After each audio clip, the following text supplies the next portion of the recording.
नमस्ते। तो चलिए आज आपको ले चलते हैं समय के उस पार वृंदावन की उन गलियों में जहां एक नन्हा सा बालक अपनी खिलखिलाहट से पूरे ब्रह्मांड को मोह लेता था। ये कहानी है उस नटखट कान्हा की जिसकी हर शरारत में एक गहरा संदेश छिपा था और जिसकी हर मुस्कान में दिव्यता का सागर लहराता था। तो तैयार हो जाइए नन्हे कृष्ण की अद्भुत बाल लीलाओं में खो जाने के लिए।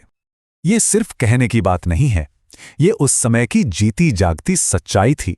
जरा सोचिए, उनके जन्म लेते ही वृंदावन की हवाओं में मानो उत्सव घुल गया। यमुना की लहरें खुशी से नाचने लगीं और हर चेहरा उम्मीद की एक नई रोशनी से खिल उठा था।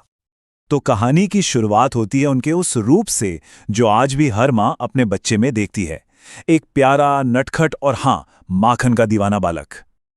अब नन्हे कान्हा और माखन, इनका रिश्ता तो भाई अटूट था।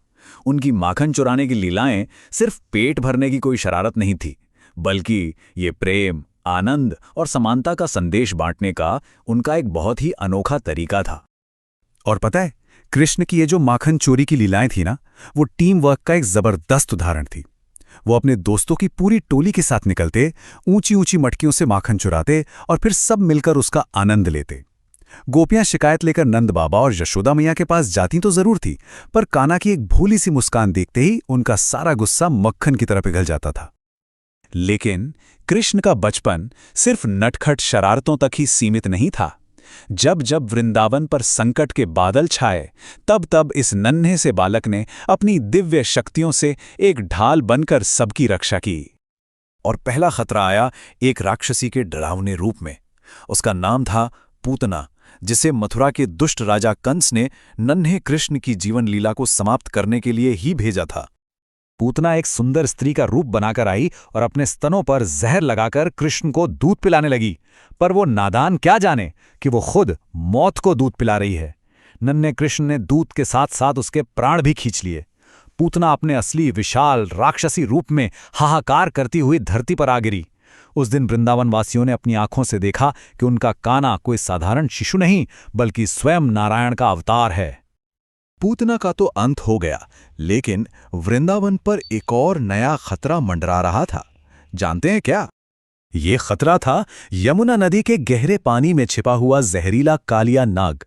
सोचिए, जो यमुना जीवन देती थी, उसी का पानी अब उसके जहर से मौत बांट रहा था, जिससे गांव के लोग और पशु पक्षी सब परेशान थे। एक दिन खेल खेल में जब उनकी गेंद यमुना में चली गई, तो नन्हे कृष्ण बिना किसी डर के उस जहरीले पानी में कूद गए। उन्होंने कालिया नाग को ललकारा और फिर जो नजारा वृंदावन ने देखा वो अद्भुत था।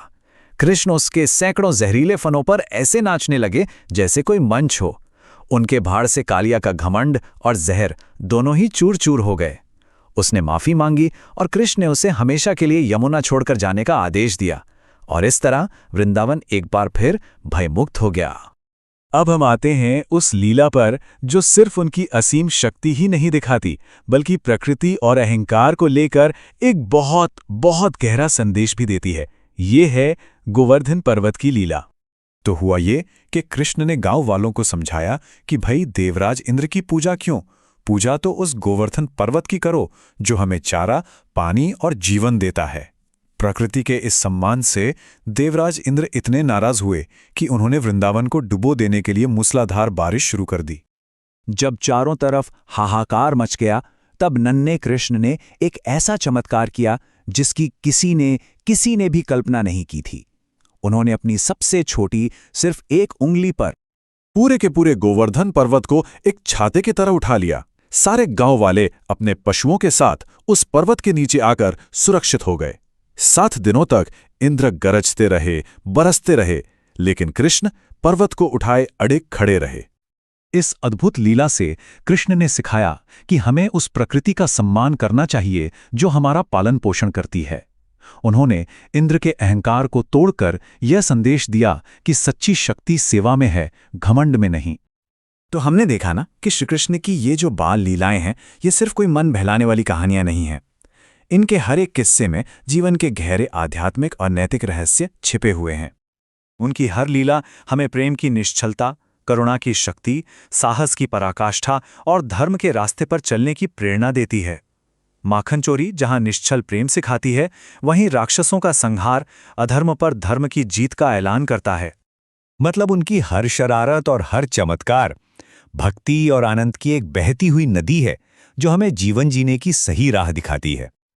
और आखिर में एक सवाल, आज की इस दौड़ती भागती दुनिया में श्री कृष्ण की इन बाल लीलाओं का हमारे जीवन में क्या महत्व हो सकता है? ये सोचने वाली बात है ना?